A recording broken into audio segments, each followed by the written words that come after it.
Olá, sejam bem-vindos a mais Urbanidades, podcast sobre o urbano brasileiro. Eu sou João Freitas, o seu anfitrião, e estou hoje na companhia do Bruno Vieira Borges. Tudo bem, Bruno? Seja muito bem-vindo. Tudo bem, João. Obrigado pelo convite. Sempre muito bom estar aqui no Urbanidades. Maravilha. E hoje a gente tem a estreia da nossa colega Clara Campetelli. Tudo bem, Clara? Seja muito bem-vinda.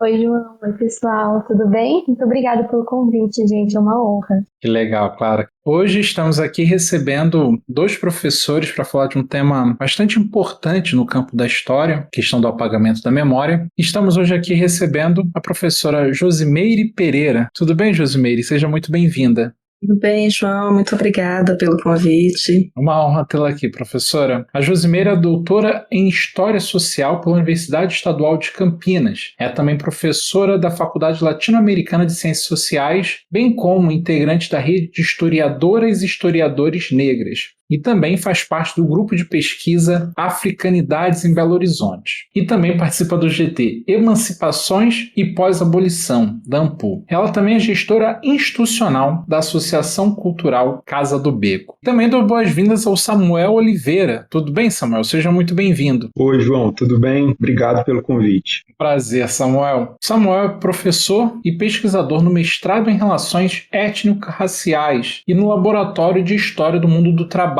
da UFRJ. Ele também é professor de História no Ensino Integrado do Centro de Educação Tecnológica Celso Sucô da Fonseca, o Cefet-RJ.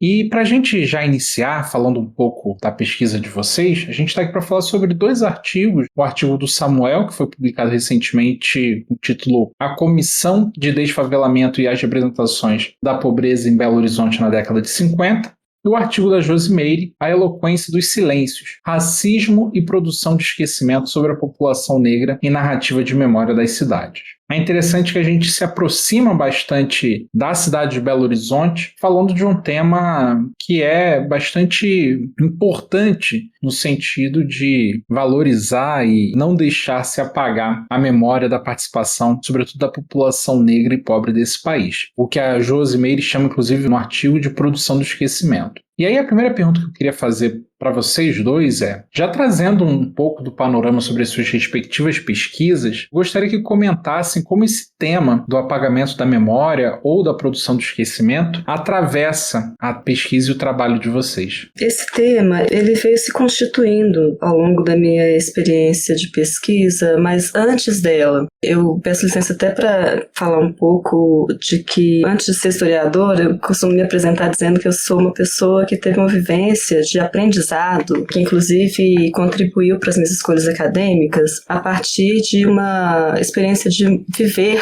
não só de morar, mas de viver no aglomerado Santa Lúcia, em Belo Horizonte. O aglomerado Santa Lúcia é uma comunidade atualmente varia, né? Às vezes são 3, às vezes são 5 comunidades, atualmente acho que são 3 ou 4. Eu não moro mais lá, mas morei durante mais de 20 anos da minha vida e me observei indagando sobre a cidade de Belo Horizonte a partir das vivências naquela comunidade. Então, a partir de experiências que eu vivenciava no meu próprio corpo, enfim, nas minhas relações dentro e fora da comunidade, especialmente fora, também de segregação, que depois eu fui compreendendo que tinha um elemento de segregação racial também. Então, a gente pode dizer que tem parte das subjetividades aí, mas eu busquei transformar esses elementos de subjetividade em elementos que foram me orientando nas minhas experiências de pesquisa. Eles não se confundem com elas, mas eu reconheço uma potência epistêmica mesmo dessas vivências. Eu estou falando da minha experiência, mas a intenção não é me restringir à minha própria experiência. Estou dizendo da potência epistêmica que existe nesses lugares, a partir das vivências das pessoas. E eu fui desenvolvendo um interesse, por exemplo, por conhecer a história daquela comunidade em que tanta coisa tão intensa e me instigava tanto e fazia perguntar tanto sobre Belo Horizonte. E o que eu descobri é que não havia uma memória produzida sobre essa comunidade que participava da memória sobre a cidade de Belo Horizonte. Então, essa minha indagação sobre a produção do esquecimento, ela surge daí e vem percorrendo outras experiências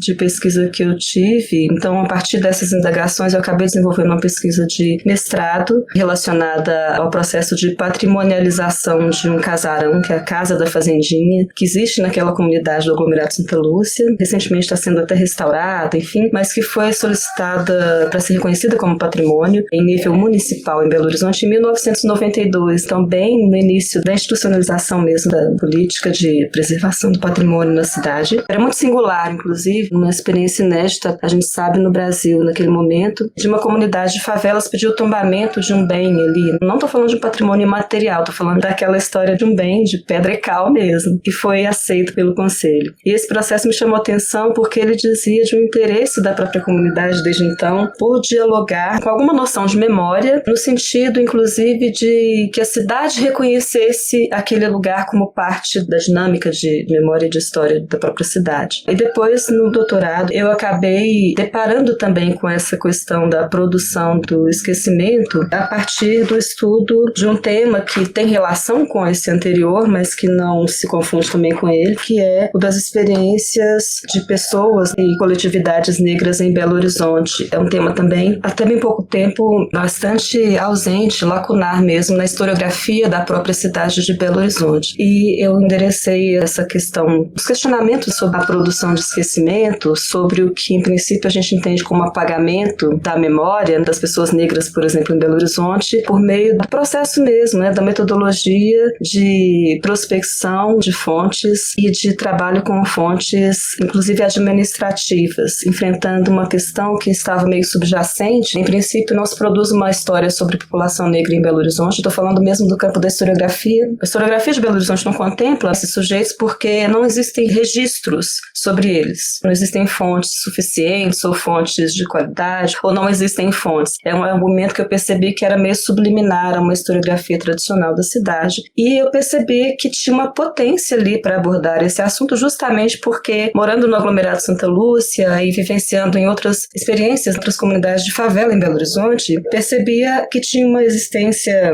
bem antiga de pessoas que moravam naquelas comunidades, no aglomerado Santa Lúcia, por exemplo, na Vila Estrela, desde 1910 no mínimo. Então, aquelas pessoas me diziam da cidade de uma perspectiva que era de um lugar que depois foi se transformando. Então, eu percebi que, por exemplo, olha, tem as fontes orais, mas será que são só elas que nos podem informar sobre essa história? Se haviam pessoas negras em Belo Horizonte desde o início, eu nem estou falando do antes de Belo Horizonte no território, por enquanto. Se havia desde o início da história de Belo Horizonte pessoas negras aqui nessa cidade, não é possível que não existam registros nos arquivos sobre essas pessoas. E aí eu fui enfrentando essa questão, indagando sobre a própria política de produção dos acervos. Ótima introdução, Josi. Acho que não era uma pergunta simples também, mas acho que foi muito boa esse resumo mesmo. E você, Samuel, como que você acha que esse tema do apagamento da memória aparece nessa sua pesquisa sobre a Comissão de Desfavelamento? Eu ouvindo a Rose aqui, eu lembrei também muito da minha trajetória, porque esse tema do silenciamento, ele atravessa a minha trajetória de pesquisa em relação à história social das favelas no Brasil e especificamente em Belo Horizonte. Então tem uma trajetória de pesquisa em mestrado, doutorado, em realização de projetos para investigar esse tema da história social das favelas, e essa questão do silenciamento foi mudando. Eu moro no Rio de Janeiro, mas morei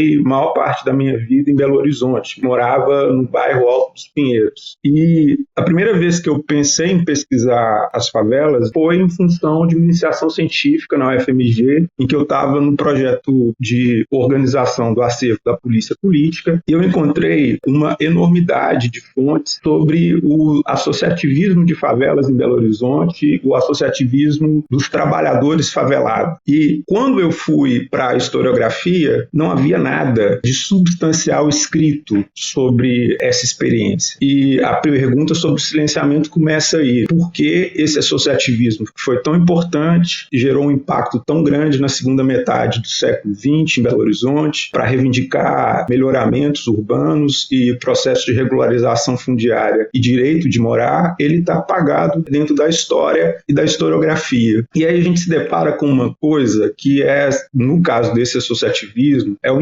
impacto dessa modernização conservadora que vai representar lá no golpe de 64. Ele vai produzir uma modernização da cidade nas décadas de 60, 70 e 80, que vai considerar esses moradores de favelas como incapazes de produzir ação política e vão reduzir bastante a agência desses atores, porque vão entender que esses atores agem principalmente e somente de maneira utilitária e material, desconhecendo a forma como eles se articulam dentro e fora das favelas para produzir valores políticos, projetos de transformação, utopias urbanas. E o meu projeto de mestrado, em princípio, a minha pesquisa inicial foi tentando investigar isso. E aí eu me deparei com uma série de lideranças que viviam uma situação de silenciamento em função dessa modernização conservadora. E era muito doido você pesquisar esse tema, encontrar uma enormidade de fontes, e eu fiz entrevistas de história oral e não encontrar na historiografia uma reflexão densa sobre isso. E isso eu acho que tem a ver com uma segunda coisa que eu fui me aprofundar no doutorado. No mestrado eu investiguei essa questão e no doutorado eu me deparei com a seguinte questão. Você tem uma história social das favelas que ela é centrada no Rio de Janeiro e narrativas que tem um enraizamento carioca, mas um desconhecimento de como que essa categoria ela é construída em outros lugares e como que a favela se tornou um vetor para imaginar a sociedade em várias escalas e situações urbanas. E aí a minha investigação do doutorado ela muda um pouco o foco e aí eu vou analisar esses vetores de nacionalização desse imaginário e representação da favela, tendo em vista isso. Eu lembro que no doutorado era muito estranho, eu passei a circular mais, foi uma experiência diferente de pesquisa.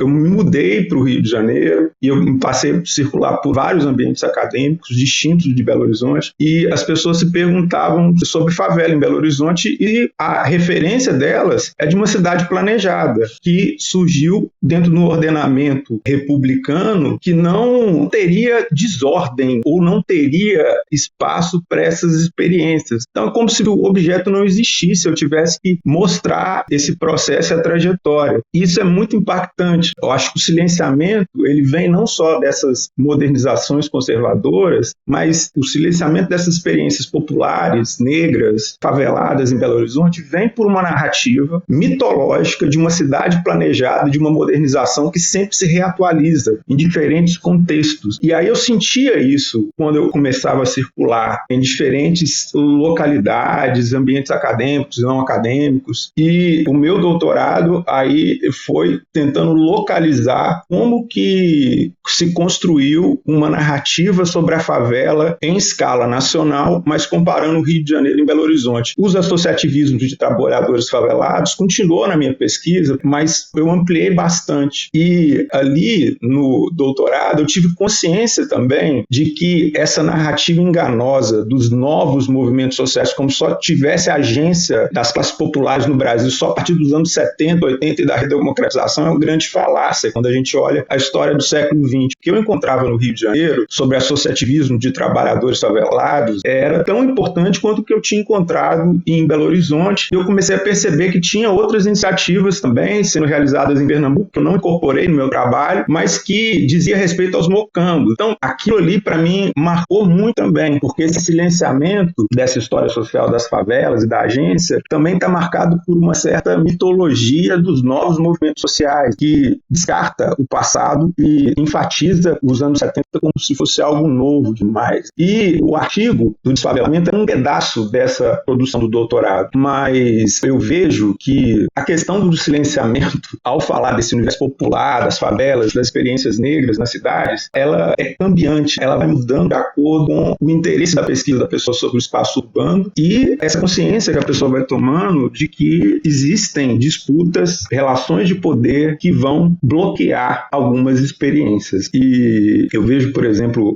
o trabalho da Josi com a discussão dos territórios negros na cidade, eu acho que isso aí é algo fundamental para a gente entender. Existe um silenciamento também, e hoje eu percebo isso também, porque no avançar dessas pesquisas, um silenciamento dessa categoria raça enquanto construção social, em diferentes escalas e perspectivas de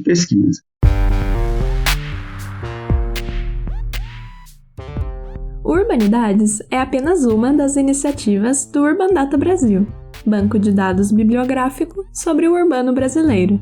Em nosso site você encontra milhares de referências classificadas, textos digitalizados para download gratuito e pode registrar trabalhos de sua autoria. Visite urbandatabrasil.fefeleste.usp.br e siga também nossa página no Facebook.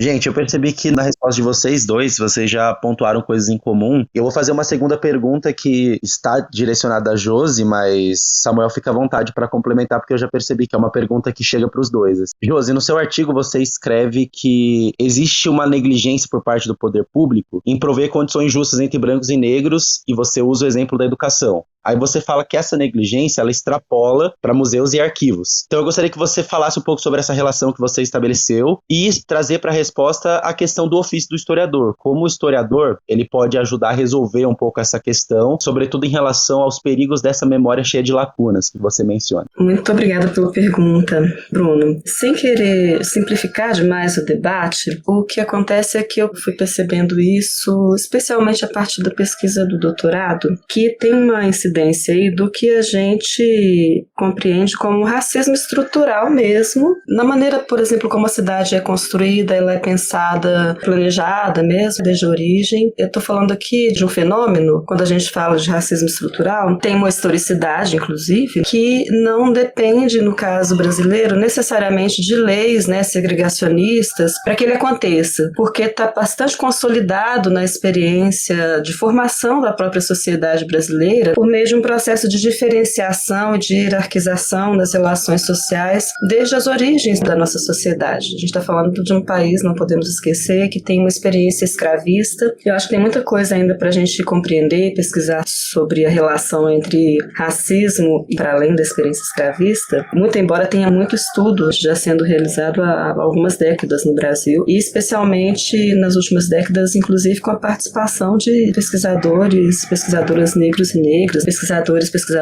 indígenas. Quando a gente fala dessa experiência, a gente tende a falar bastante sobre as experiências negras, vamos dizer assim, inclusive ignorando uma experiência da constituição do racismo no Brasil, também a partir do aniquilamento, né, ou da tentativa de aniquilamento das experiências das populações nativas. Mas o que eu estou querendo dizer é que tem, na construção das desigualdades no Brasil, que é um processo de construção ainda em voga, das desigualdades sociais, no caso do brasileiro, é muito forte a percepção de que isso tem a ver com um processo de um legado em constante atualização, inclusive, dessa experiência do racismo como algo que molda, que participa da configuração, da conformação da sociedade brasileira por meio das relações sociais. Então, por exemplo, quando a gente está falando da dimensão da construção das memórias, nesse campo do simbólico, quando a gente, por exemplo, indaga os artigos, por que a historiografia de Belo Horizonte, mas não exclusivamente de Belo Horizonte, das cidades brasileiras como um todo, cada uma com a sua especificidade, não contempla uma população que não precisa nem ser declarada como branca, uma experiência branca de agências de sujeitos brancos, perspectivas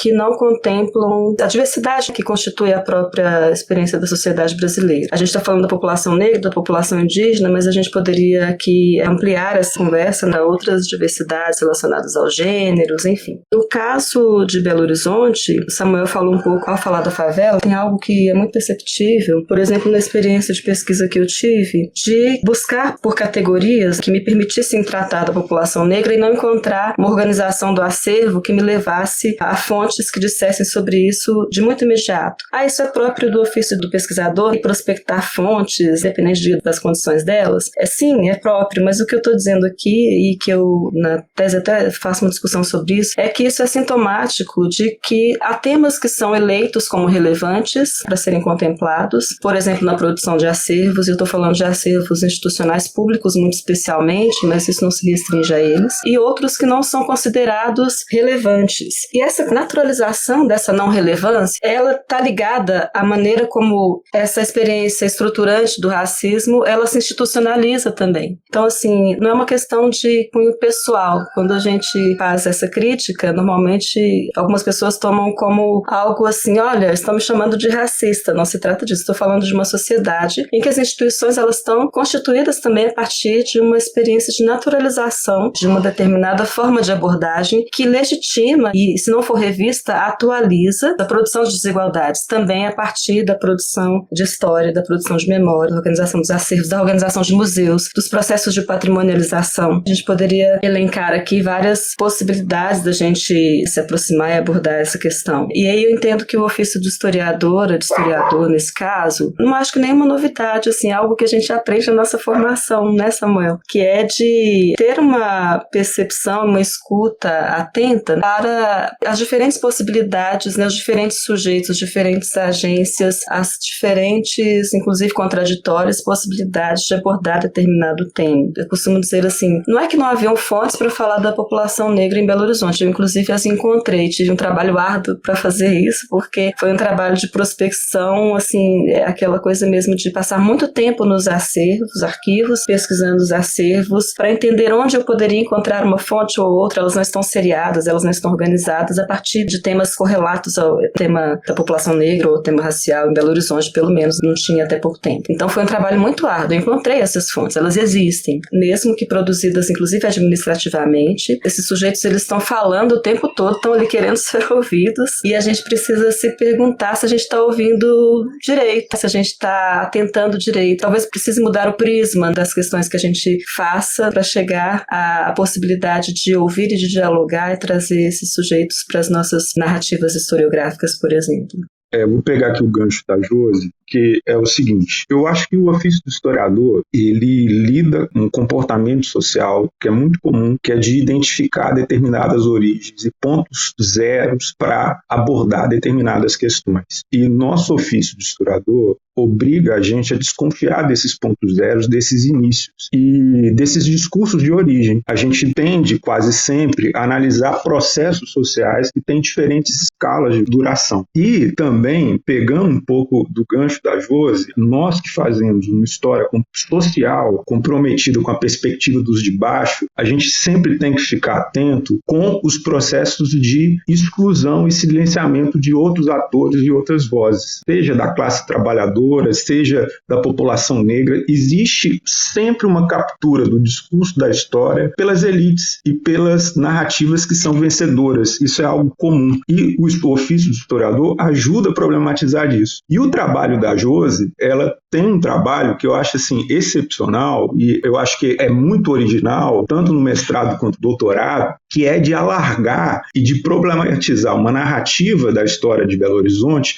que toma como marco do início da história o período republicano. O trabalho da Josi mostra que essas experiências negras e a trajetória da cidade, ela não deve ser circunscrita a partir da fundação da cidade, lá na década de 1890 em diante. Existe toda a narrativa do período republicano, das reformas urbanas, e aí não só Belo Horizonte, mas várias outras reformas, uma tentativa de apagar as experiências negras anteriores como sinal de tradicional de algo que passou. E não, as pessoas continuam ali, continuam vivendo, continuam produzindo diferentes espaços urbanos. E o trabalho da Josi é essencial para isso. E o discurso, né, sobre as favelas de Belo Horizonte, mas também a favela no Rio de Janeiro, ela vem como um esforço de estigmatização desses espaços, dessas experiências negras. E aqui, o olhar do historiador tem que ser para problematizar essas narrativas republicanas que participam de um paradigma de silenciamento em relação a essa trajetória. Eu penso, assim, que isso é uma contribuição essencial que a historiografia tem que fazer para a sociedade em geral, mas principalmente para essas análises do urbanos que são ensimesmadas nesse discurso modernizante republicano, que são várias. A gente pode pegar vários autores e ver essas perspectivas. Não sei se a Josi concorda com isso, Josi. Eu concordo muito, Samuel. Eu acho que você foi em um dos centros da questão. Assim. Eu estava dizendo de uma perspectiva mais do historiador no arquivo, pesquisando, enfim, produzindo a narrativa, mas eu acho que avança para um lugar que é como que essas produções elas podem repercutir, que no meu entendimento eu acho que pode reconfigurar sim, inclusive, as perspectivas, tem uma potência aí de renovação pelas provocações que são feitas a partir das pesquisas, de pesquisas como estas, que imagino inclusive como a nossa, tem outras nessa contemporaneidade, inclusive emergindo, mas que contribuem, eu acho, para a dinamização, inclusive, do que é compreendido como caminho epistêmico mesmo, de abordagem da história da cidade. Nas considerações finais, você fala de algumas exposições interessantes, como a do Palácio da Liberdade, Leituras Negras, como que através dessa exposição ou de outras, nós podemos enfrentar o racismo estrutural na esfera da preservação e também na construção de patrimônios e memórias.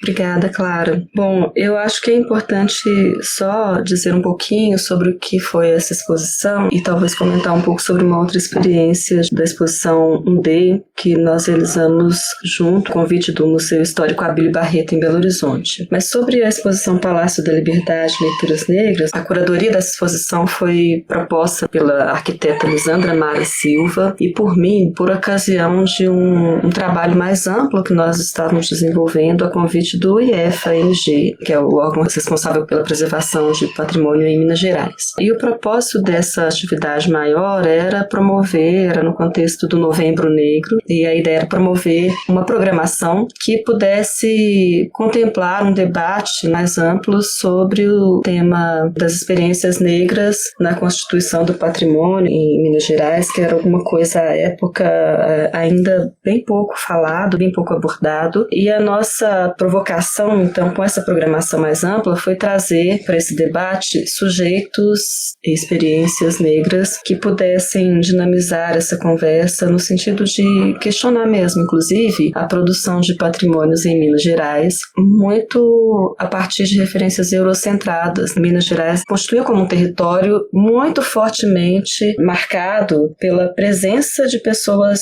africanas, de seus descendentes nesse território, por meio da experiência escravista, a partir dela, mas que não se limitavam à experiência escravista, né? São sujeitos, são agentes aí que constituem essa sociedade, assim como no Brasil todo, mas para a gente se restringir à experiência de Minas, que é muito forte, de maneira muito significativa. E essa produção da memória de Minas Gerais, mesmo, por exemplo, quando a gente pega Ouro Preto, as cidades consideradas históricas, na própria arquitetura da cidade, ela é cheia de referências, de marcas e de signos da presença e da atuação, da inscrição das africanidades, enfim, por meio da experiência dessas pessoas, esses trabalhadores e trabalhadoras escravizados ou livres, mas negros, de ascendência africana, que estavam no território. O discurso patrimonial sobre esses bens, eles não trazem as referências a essa experiência, não trazem referência alguma às experiências indígenas que estão vivas em Ouro Preto. Então, trazendo para o contexto de Belo Horizonte, mais especificamente, nessa exposição Palácio das Artes, Leituras Negras, é uma exposição muito simples, constituída por 5 banners, por meio dos quais nós propusemos um olhar para a própria arquitetura do Palácio da Liberdade em Belo Horizonte. Foi durante muito tempo a sede do governo estadual. Esse monumento que se tornou o Palácio da Liberdade, em torno dele tem outros prédios, a gente tem um circuito cultural hoje em Belo Horizonte, conformado por esses prédios, por esses que se tornaram também monumentos. Eles fazem parte dessa narrativa que Samuel dizia, que construída a partir de uma narrativa muito específica do que é a história republicana no Brasil e em Minas. Esses são signos que marcam, inclusive, então, essa perspectiva de um sujeito específico. Eles foram produzidos para dizer de uma história que não é esta, que contempla esta diversidade. Ainda assim, por exemplo, e a gente propõe isso na exposição, é possível indagar sobre a participação de pessoas negras, por exemplo, por meio dos trabalhadores negros que atuaram na construção daquele monumento, porque fala-se normalmente dos construtores desses espaços, ressaltando a agência dos trabalhadores europeus, muito especialmente aqueles que tinham uma especialização técnica mais específica, arquitetos, engenheiros, mas os operários dessas construções, eles não são referenciados porque tem uma dificuldade, sim, de encontrar fontes sobre eles, mas, por exemplo, se a gente pega os acervos administrativos mesmo, dos registros de obras, que a gente encontra nos arquivos públicos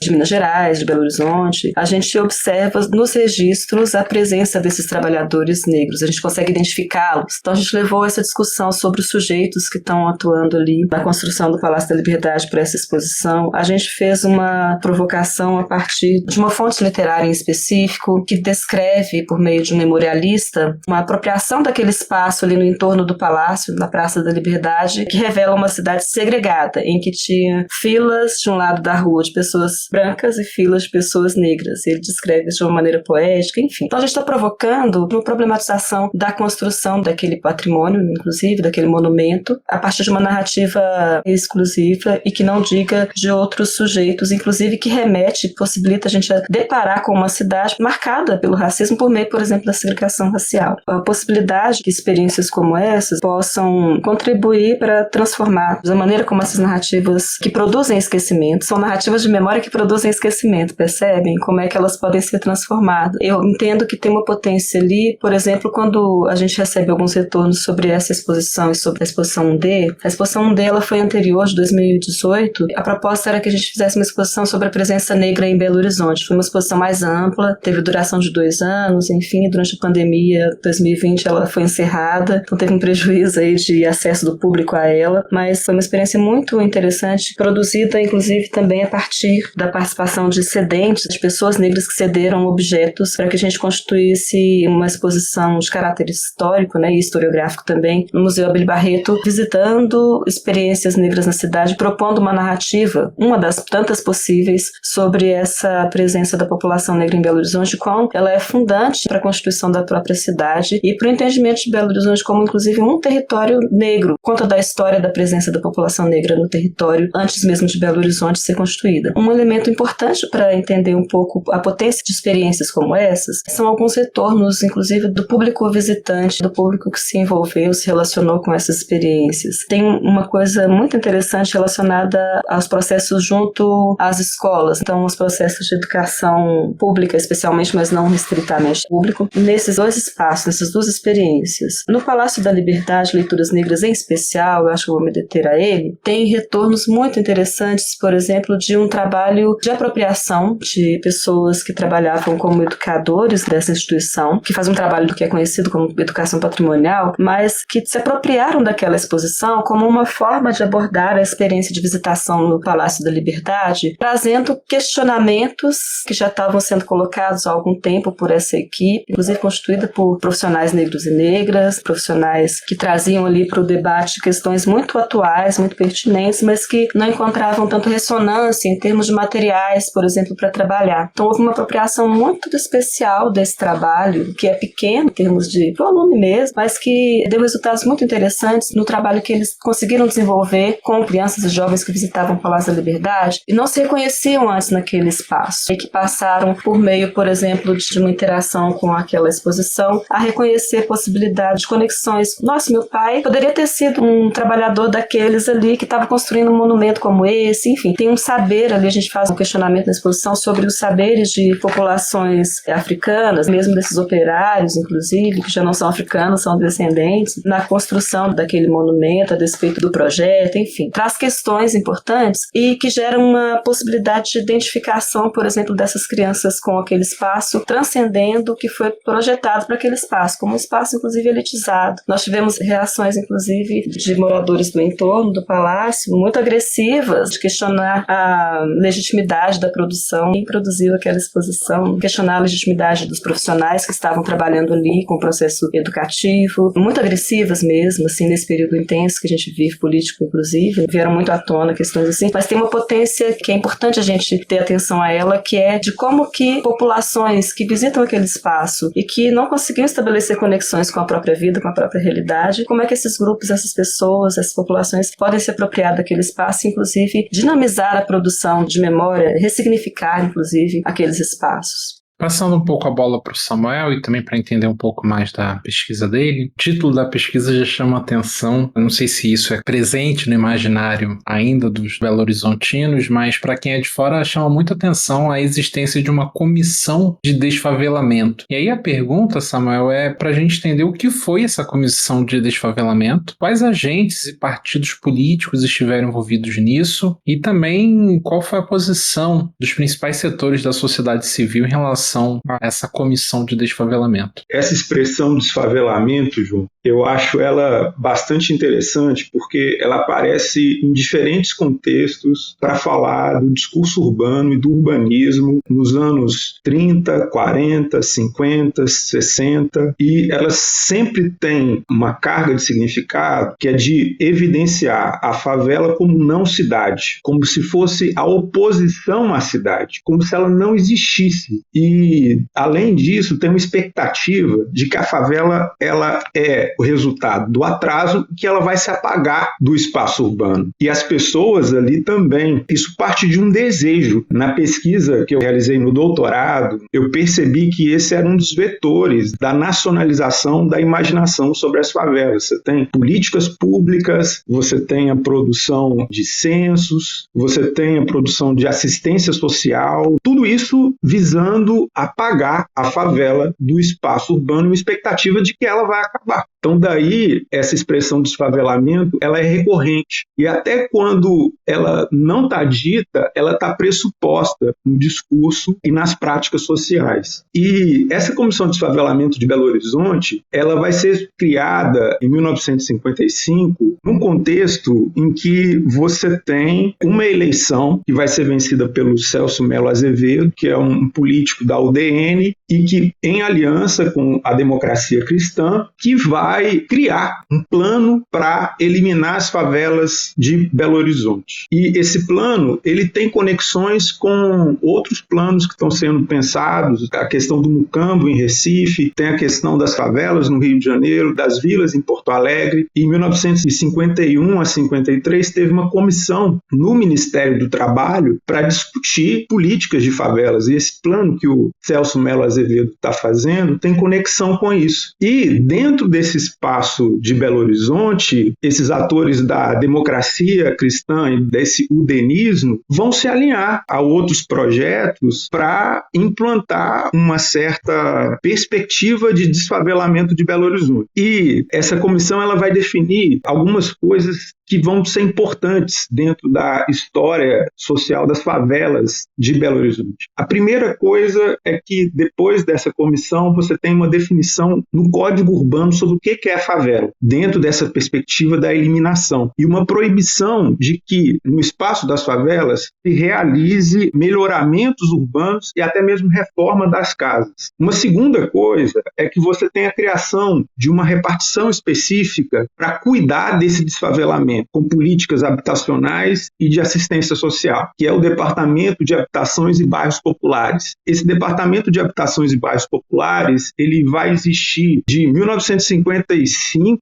até 1965 e depois ele vai se transformar dentro da política do BNH. Ele vai se articular à política do BNH e aos planos nacionais de habitação que vão ser produzidos na ditadura militar também numa perspectiva de desfavelamento. E um último aspecto que eu acho importante é que essa comissão ela vai estimular a criação de estatísticas sobre a favela. E nessa estatística, um pouco pegando aí o diálogo com a Josi, que eu acho a discussão dela sobre experiências negras na cidade super importante, essas estatísticas, no caso de Belo Horizonte, participam desse paradigma da ausência e da racialização da cidade. É como se o período republicano tivesse apagado as experiências dos trabalhadores e trabalhadoras escravizados e não tem a categoria raça. E é muito importante a gente pensar essas estatísticas, como que elas são produzidas nesse contexto, porque no mesmo período, no Rio de Janeiro, as estatísticas que vão debater as favelas, elas vão ser o mote para o debate das relações raciais, da segregação racial na cidade, com Luiz Costa Pinto produzindo uma tese da Unesco, o negro no Rio de Janeiro, que vai problematizar essa questão. Mas em Belo Horizonte, essa categoria raça está apagada nesse censo. E a visão que essas estatísticas produzem sobre as favelas é uma visão de um trabalhador marginal. E aqui tem toda uma carga de significado que vai atribuir a favela como lugar das classes perigosas, desconhecendo aí essas agências desses moradores dentro e fora dos espaços para construir sua sociabilidade, seus projetos de vida, projetos políticos. Então é bem interessante entender essa comissão de desfavelamento e como que ela surge. Ela surge em confluência num cenário nacional, onde você tem tem uma discussão sobre desfavelamento e induz uma série de modificações dentro da estrutura política, administrativa e urbana da cidade para pensar essa questão específica das favelas. Então, eu diria para você que essa comissão de desfavelamento é um dos eventos mais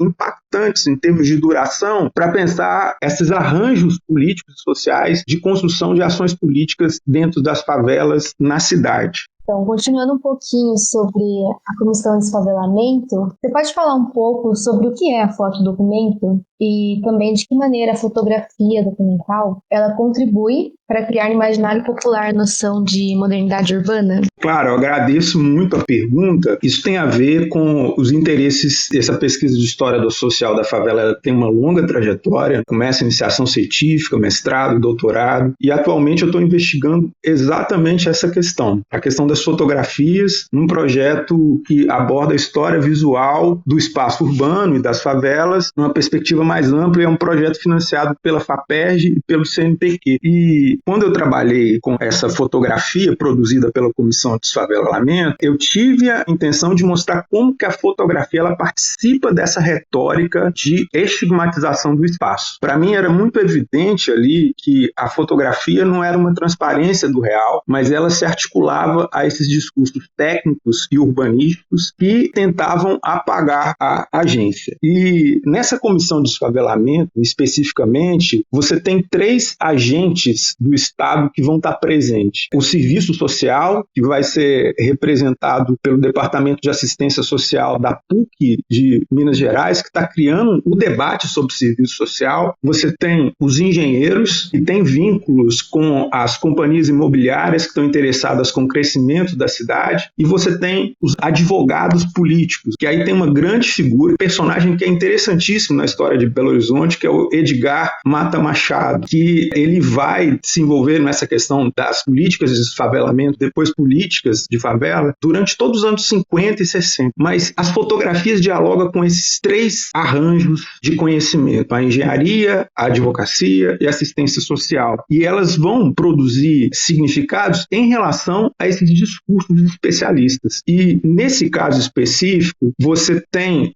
sempre uma imagem fotográfica das favelas, quase sempre um enquadramento de plano médio, de o que vai fazer a contraposição entre o asfalto e o morro, a ordem e a desordem. Isso vai estar dado pela composição das imagens. Isso vai reafirmar esse saber do engenheiro que vai ver os arruamentos irregulares desses espaços de moradia informal como algo que está no campo da desordem, do caótico, e está no campo do atraso. Esse discurso ele é recorrente. Então você tem várias fotografias que vão marcar isso, que reforçam esse discurso especialista dos engenheiros. Também vai marcar uma perspectiva do advogado que vai tratar esse espaço urbano como um espaço não legal. Essa dicotomia asfalto e favela vai ser reproduzida nas fotografias dentro desse viés. E dentro do conjunto de fotografias que eu analisei, que vai estar nessa comissão de desfavelamento, tem um conjunto de fotografias que é muito especial, que é um conjunto de fotografias sobre a Pedreira Prado Lopes. A Pedreira Prado Lopes era, nos anos 50, uma das maiores favelas de Belo Horizonte. Ela atravessa a história da cidade desde o período lá do final do século XIX até meados do século XX, e ela captura a imaginação social sobre o que é a favela. Então você tem uma série de fotografias ali que vai mostrar como se fosse uma visita de uma assistente social dentro da favela. Então essas fotografias, acho que são 6 imagens que dialogam com esse discurso da assistência social, que vai mostrar o abandono da infância e a precariedade material da vida doméstica das pessoas, e vai reatualizar esse discurso da assistência social, que ali as pessoas vivem em promiscuidade e devem ser atendidas. Então, essas fotografias têm esse arranjo, e é um arranjo que isso é muito interessante no caso dessas fotografias da Pedreira Prado Lopes, que é racializado. Você tem ali, ao querer mostrar precariedade da vida material das pessoas e esse discurso da promiscuidade, você tem ali a presença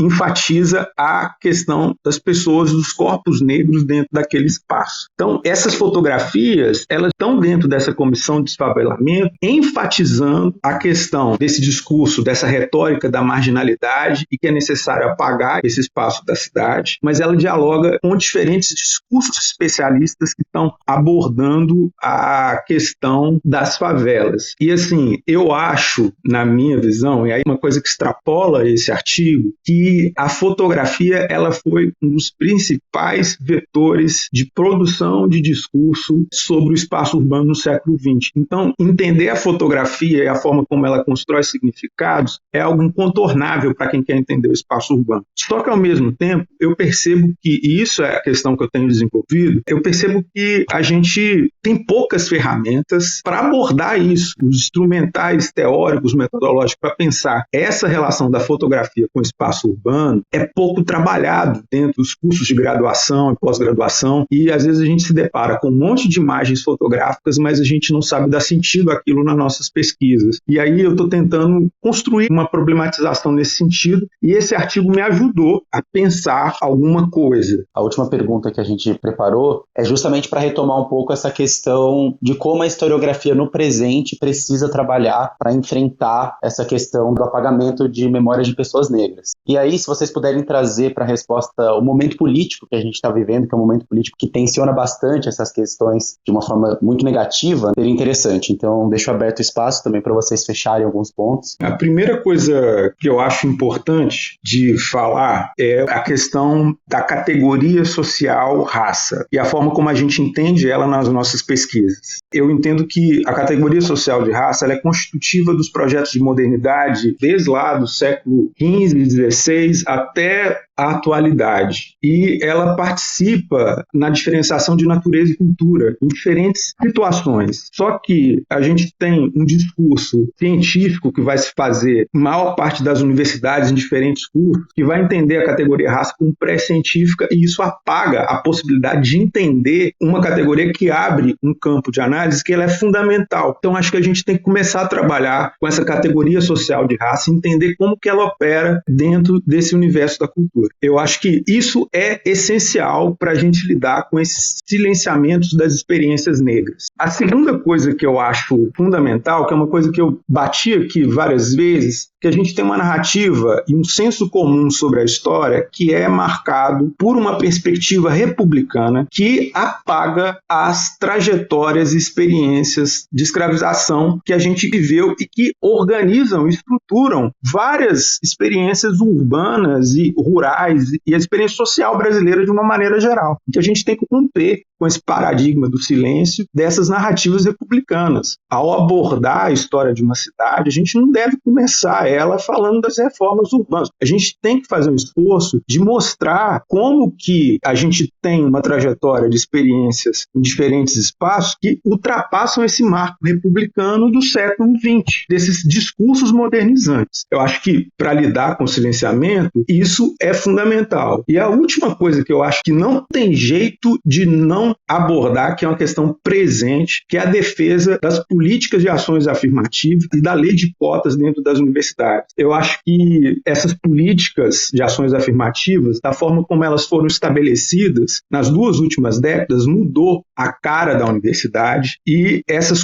políticas estão em constante ataque. A gente tem um governo conservador e neoliberal que tenta, a todo momento, precarizar essas políticas de ações afirmativas. E essas políticas de ações afirmativas são fundamentais para a mudança das expectativas acadêmicas e a construção desses diálogos, e são fundamentais também para a mudança da sociedade, porque a sociedade brasileira ela é atravessada por um discurso do embranquecimento. A expectativa de futuro e dos projetos, das utopias modernizantes no Brasil, são todas elas marcadas por uma questão de embranquecimento, de se identificar com o norte global e apagar a agência das experiências negras de uma maneira geral. Isso ocorre em diferentes escalas, em diferentes lugares, não é só Belo Horizonte. E para a gente problematizar isso, a gente precisa romper com isso. A forma como a gente rompe com isso é defendendo as políticas de ações afirmativas e as cotas na universidade, no ensino público e em todos os lugares, porque não pode ser só dentro da esfera pública. A esfera privada tem que ser atingida por isso de alguma maneira e eu, pelo menos, eu luto por isso e faço disso uma luta acadêmica, política e científica de maneira geral. Eu acho que Samuel disse muito bem, mas só continuando, então, seria um diálogo que não se encerra aqui, mas eu entendo que isso tudo que você está dizendo, em especial sobre as ações afirmativas, da defesa da universidade pública, da defesa das ações afirmativas, é uma política de reparação, mas eu acho que é muito importante dizer que ela é uma política de reparação para as populações que foram alijadas, direito, inclusive, à educação e à educação superior durante muito tempo, é alguma coisa que diz respeito à sociedade brasileira como um todo. E aí, nesse sentido, é preciso uma defesa em conteste dessas políticas, porque elas trazem um potencial para a gente ficar no campo da educação, em princípio, mas a gente sabe, não precisamos ficar nele, mas para dizer das experiências com a educação, em relação às ações afirmativas, tem uma potência transformadora aí dessa política, no sentido, inclusive, da maneira como se produz conhecimento. Nesses últimos anos, 10, 12 anos, a gente viveu uma experiência de ter uma presença maior de pessoas negras, de pessoas indígenas, de pessoas pobres, quando a gente fala das cotas sociais, das universidades públicas, que acabam impulsionando, demandando, trazendo questões para a universidade que podem ser transformadoras da própria forma de produzir conhecimento acadêmico. Então, mais uma vez, tem uma potência aí de transformação epistêmica, no sentido de ruptura mesmo com essa forma excludente. É uma forma de combater o racismo estrutural na sociedade brasileira. Parece alguma coisa um pouco utópica dizendo desse jeito, mas eu acho que tem uma força muito grande. Até então a gente tem inclusive alguns enfrentamentos. Tem profissionais, tem setores que resistem a isso, mas aos poucos essa presença e as demandas que esse público traz, digamos assim, para essa experiência de produção de conhecimento acadêmico vem se transformando, e eu entendo que precisa haver uma radicalização do compromisso com essa transformação. A pergunta foi feita para nós no sentido de pensar a produção historiográfica, mas eu acho que não apenas a produção historiográfica, eu acho que precisa ter uma transformação mesmo, né, em muitos programas. A gente tem experiências, inclusive, muito ricas já acontecendo em muitos programas de pós-graduação, nas graduações, movimentos, por exemplo, pelas cotas, o próprio movimento, como a professora Nilma Gomes diz, o movimento negro é um movimento educador. Ele trouxe aprendizados, inclusive, sobre racismo no Brasil, sobre como é importante a gente criar formas eficazes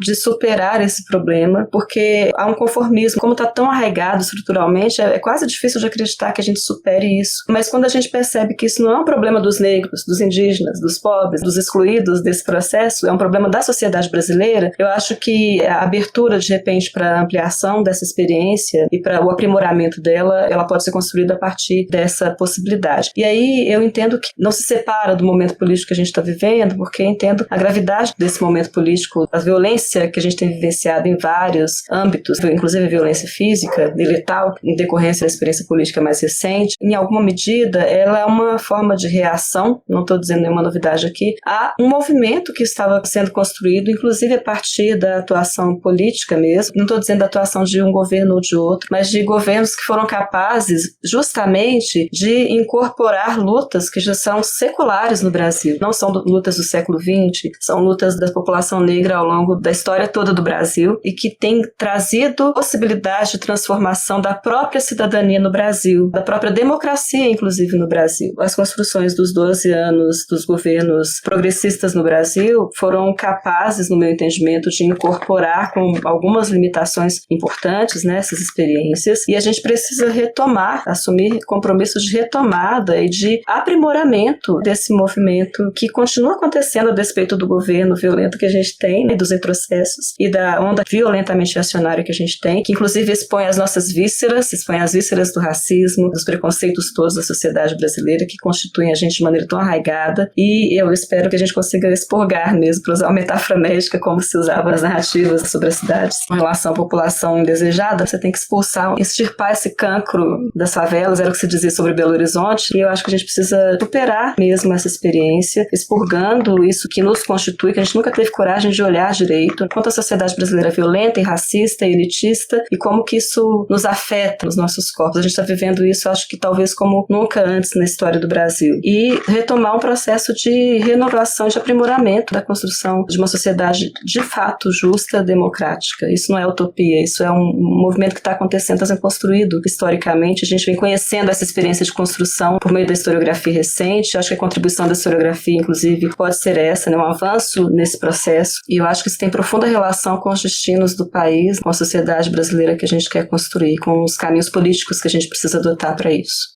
Quero agradecer em nome do Urbanidades a participação de vocês, Josimeire e Samuel, e dizer que nós estamos de portas abertas para quando vocês quiserem voltar.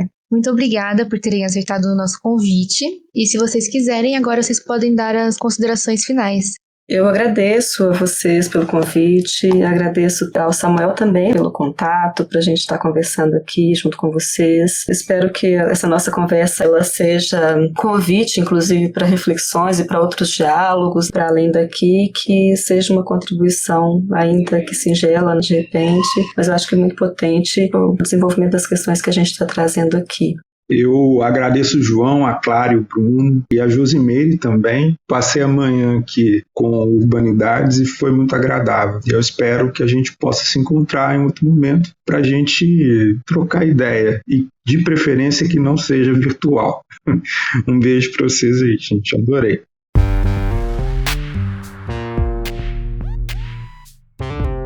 Este episódio foi editado por Matheus Cardoso de Almeida. O Urbanidades é produzido pelo Urbandata Brasil, banco de dados bibliográfico sobre o Brasil urbano. Ele é feito por bolsistas e associados, sob coordenação da professora Bianca Freire Medeiros. O Urbandata está vinculado ao Centro de Estudos da Metrópole e está sediado no Departamento de Sociologia da Universidade de São Paulo. Visite o perfil do Urbanidades no Instagram, @Urbanidadespodcast, e a página do Urbandata Brasil no Facebook.